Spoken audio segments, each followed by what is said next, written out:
All right, everyone, buckle up. The tech world never sleeps, and neither do we here at ChatGPT Insights. We're diving headfirst into the latest breakthroughs that are shaping our digital future, faster than a speeding bullet. Get ready for a rapid-fire rundown of what's hot, what's new, and what you absolutely need to know. We're talking about Google's Gemini making waves and how it's poised to change your everyday tech. From AI expanding its reach into your car and living room, we've got it all. Don't blink, you might miss the next big thing. Plus, we're getting deep into the nitty-gritty of AI's environmental impact. Stick around, because this is where you get the unmissable updates. We're talking about Google's Gemini making waves and how it's poised to change your everyday tech. Plus, we're getting deep into the nitty-gritty of AI's environmental impact. Stick around, because this is where you get the unmissable updates. Subscribe now and hit that notification bell so you don't miss a single bite. Gemini's drive into your digital life, a closer look. The latest whispers from Google suggest that Gemini, their powerful AI model, is gearing up for a significant expansion, potentially arriving on Android Auto and Google TV in just a few short weeks. This follows an earlier announcement that confirmed Gemini's arrival on Android Auto, but with a rather vague timeline of in the coming months. Now, Google is offering a more concrete, albeit still somewhat flexible, window for these integrations. During the recent Made by Google event, where the Pixel 10 series was unveiled, Rick Osterloh, a key figure at Google, shared some exciting insights. He stated, "Already, you can use Gemini on your phone and you can use it on your watch and earbuds. This fall, it's going to be coming to your car, your TV, and your speakers and smart displays. It's a big deal, it's got to be everywhere that you are." This declaration places Gemini's automotive and television debut within the fall season, which generally translates to September, October, or November.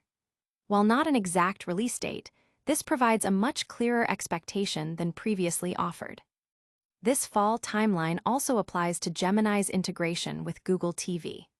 Google had initially teased this expansion early in 2025, also mentioning a later this year. Timeframe at Google, the confirmation of a fall rollout narrows down the anticipation for when users can expect Gemini to enhance their TV viewing experience. Beyond cars and TVs, Google also hinted at a new smart speaker equipped with Gemini during the event, further emphasizing the company's strategy to embed Gemini across a wide array of devices and user touchpoints. The implications of Gemini becoming a ubiquitous presence in our vehicles and living rooms are substantial. For Android Auto, this could mean a more intuitive and powerful voice assistant, capable of handling complex queries, managing navigation, controlling media, and even interacting with smart home devices directly from the car's infotainment system. On Google TV, Gemini could revolutionize content discovery, offer personalized recommendations, provide real-time information about shows and movies, and streamline the user interface with natural language commands. The everywhere that you are philosophy suggests a deeply interconnected ecosystem where Gemini acts as a central intelligence layer, learning user preferences and adapting its functionality across different devices. Industry analysts are closely watching these developments, anticipating that the successful integration of Gemini into these platforms could set new benchmarks for in-car and in-home AI experiences. The move signifies Google's commitment to making AI not just a feature, but a fundamental part of the user experience across its entire product suite. The potential for seamless interaction and advanced capabilities promises to redefine convenience and engagement for millions of users worldwide. But before your car and TV get the Gemini upgrade, there's another crucial aspect of AI we need to discuss. Get ready to dive into the surprising water footprint of AI queries. The unseen cost: how much water does an AI query really use? In the rapidly evolving landscape of artificial intelligence, understanding the environmental impact of these powerful technologies is becoming increasingly critical. Google has recently shed light on this crucial aspect by publishing a new paper that quantifies the environmental toll of its Gemini models. The findings reveal a surprisingly specific metric. A median Gemini apps text prompt consumes approximately 0.24 watt-hours of energy and 0.26 milliliters of water, a quantity that Google equates to the energy used by watching 9 seconds of television, or the equivalent of 5 drops of water. What's particularly noteworthy is the progress Google claims to have made in optimizing these resources. According to the paper, energy usage has been reduced by a staggering 33 times, and carbon emissions by 44 times compared to a year ago. This dramatic improvement is attributed to Google's comprehensive, full-stack approach, which involves optimizing everything from their custom-designed silicon chips to the AI models themselves. This holistic strategy underscores a commitment to efficiency at every level of their AI infrastructure.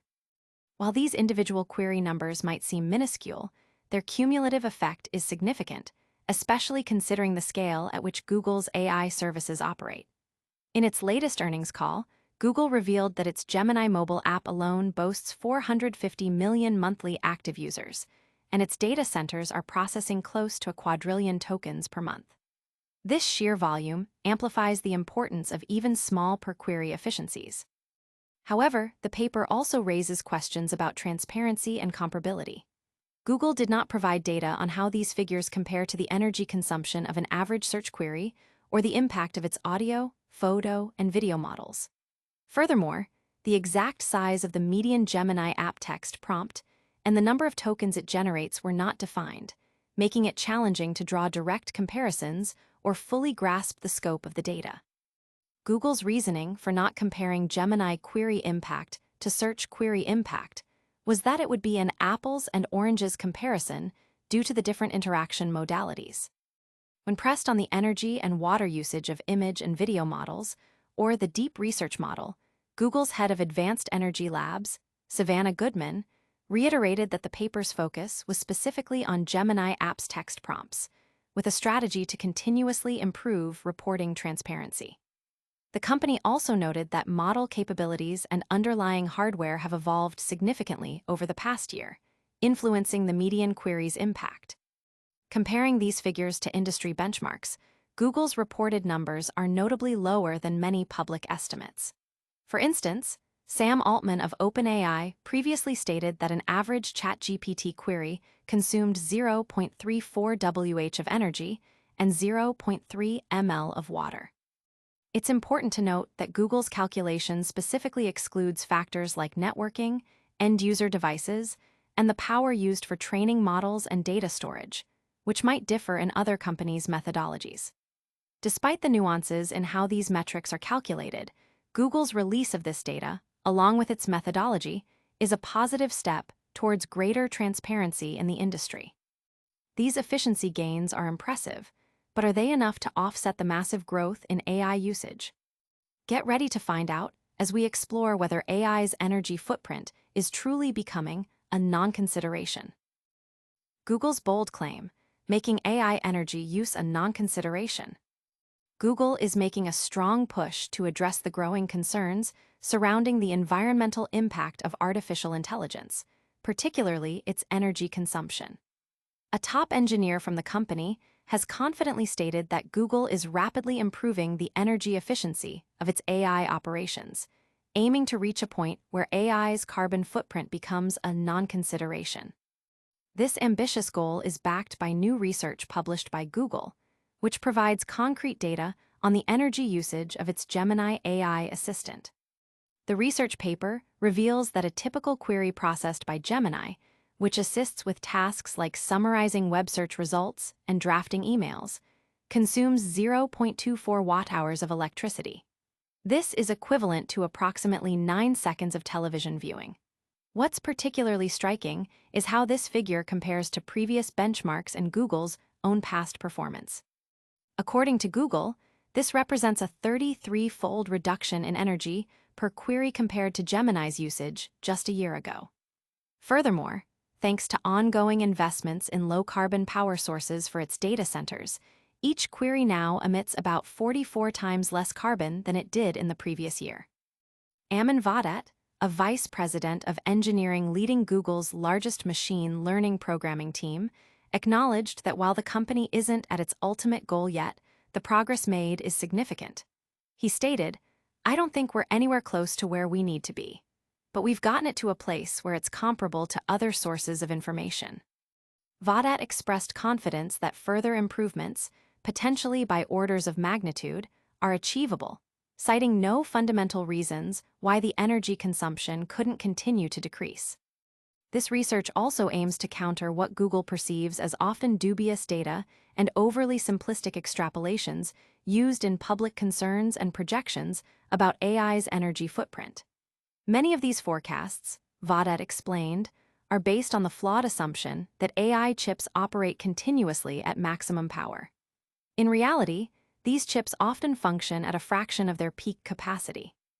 Conversely, some projections might underestimate consumption by omitting power usage in other critical data center components like backup servers, lighting, and air conditioning. Google's detailed analysis of its actual consumption is intended to establish a transparent and replicable methodology for other AI engineers. The company is shifting its internal goals from performance per dollar to performance per watt, signaling a strong focus on energy efficiency. Independent researcher John Kumi, who reviewed Vadat's paper, highlighted how quickly assumptions about power demand can change as tech companies begin to recognize energy availability as a tangible constraint on their AI ambitions, driving innovation in response. This has broad implications for the energy industry, as hardware manufacturers and utilities might be hesitant to make significant infrastructure investments based on potentially inflated future power demand scenarios. Kumi pointed out the ongoing arms race between efficiency gains and increasing AI demand. Currently, the skyrocketing number of AI queries seems to be outpacing efficiency improvements. This dynamic, known as the Jevons paradox, suggests that as AI models become more efficient, there's a greater incentive to use them more frequently, potentially increasing the overall energy footprint. This is already evident across big tech, with Google itself reporting a 48% increase in its total carbon footprint since 2019, moving counter to its goal of having emissions by 2030, largely due to the widespread adoption of Gemini-based services. Google's efforts are commendable, but the sheer scale of AI use presents a complex challenge. Now, let's shift gears and talk about how AI is integrating into our daily lives, from our cars to our living rooms. Gemini's expanding reach, from your phone to your car and TV. Google is steadily bringing its advanced AI model, Gemini, to a wider array of devices and platforms, signaling a major push to embed its capabilities into the everyday lives of its users. Following earlier confirmations, Google has provided a more refined timeline, suggesting that Gemini's integration into Android Auto and Google TV could be just a few weeks away. This announcement comes as part of Google's broader strategy to make Gemini accessible everywhere that you are. During the recent Made by Google event, where new Pixel devices were launched, Rick Osterloh, a senior executive at Google, elaborated on the rollout plan. He stated, "Already, you can use Gemini on your phone and you can use it on your watch and earbuds. This fall, it's going to be coming to your car, your TV, and your speakers and smart displays." This declaration places the debut of Gemini on these platforms within the fall season, typically encompassing September, October, and November. While not a precise release date, this provides a much clearer expectation for consumers eager to experience Gemini's advanced features on new devices. The implications for Android Auto are significant. Gemini is expected to offer a more intuitive and powerful voice assistant experience, capable of handling complex commands, managing navigation, controlling media playback, and potentially interacting with smart home devices directly from the car's infotainment system. This could transform the way drivers interact with their vehicles, offering enhanced convenience and safety. Similarly, Gemini's arrival on Google TV promises to revolutionize the home entertainment experience. Users can anticipate more sophisticated content discovery, highly personalized recommendations, real-time information about movies and shows, and a streamlined interface powered by natural language interaction. This integration aims to make navigating the vast world of digital content more efficient and enjoyable. Beyond these platforms, Google also teased the development of a new smart speaker featuring Gemini, further underscoring the company's commitment to a pervasive AI ecosystem. This move aligns with Google's vision of an AI-powered future where intelligent assistance is seamlessly integrated across all aspects of a user's digital and physical environment. Industry analysts view these integrations as critical steps in Google's AI strategy, potentially setting new standards for user experience in connected vehicles and smart homes. The company's focus on making AI ubiquitous signifies a long-term vision to enhance user interaction and provide intelligent solutions across its diverse product portfolio. These advancements in AI integration are truly exciting, but they also bring us back to the fundamental question of AI's resource consumption. Now let's recap the biggest tech stories of the week. Stay tuned. And that's a wrap on today's Essential Tech Updates. We covered Gemini's exciting expansion into your car and TV, dove deep into the surprisingly low water footprint of AI queries, and discussed Google's ambitious goals for making AI energy use a non-issue. Plus, we looked at Gemini's growing presence across your devices. Don't forget to like this video if you found it helpful, subscribe to ChatGPT Insights for more cutting-edge tech news, and hit that notification bell so you never miss an update. Follow us on all social platforms for more insights. Let us know in the comments which AI development excites you the most.